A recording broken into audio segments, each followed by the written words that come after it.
Numbers are massive. There's 50 million Muslims in Europe. There's more Muslims in Europe than there are in some Muslim majority countries. If all the Muslims in Europe were one country, it would be one of the biggest Muslim countries in the world. That's the truth. If all the Muslims in Europe were one country, it would be in the top 10 or top 15 biggest Muslim countries in the world.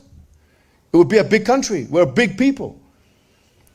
So that means we need to start acting like the Muslim community have to become the consequence. Make them think, okay, well, if we mess around with this community, what's going to happen? We have to start acting as if we have the upper hand, because we do. وَكَلِمَةُ اللَّهِ هِيَ الْعُلْيَا, as the Quran says. The word of Allah, it's high. The reason why the Salaf, the early generations, were so successful in spreading Islam across the world was because they had this immense amount of courage backed by this immense amount of tawakkul, which means reliance on Allah. You realize that, look, I'm doing this for the sake of Allah, and it is what it is. Whatever happens, happens. Concept of martyrdom, then I would consider that to be an advantage, frankly.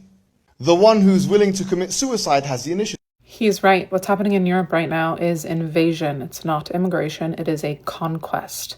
They have given up their countries to Muslims, who, by the way, do not share the same values, who practice a religion that teach its followers to enslave the non-believers. He talks about how they were so successful in spreading. They were so successful in their conquest because they killed everyone. They force it on people, convert or die. This isn't a new idea. And the number of people that follow this type of ideology in an extremist way far exceeds the population of the United States. They will come here and they will do it to us. It is why border security is so important. And if you prefer their way of life, the Islamic way of life, please go live in one of the 50+ Muslim majority countries. Don't force a culture onto us that we don't want. That does not allow for basic freedoms. The fall of Europe. It's very, very sad.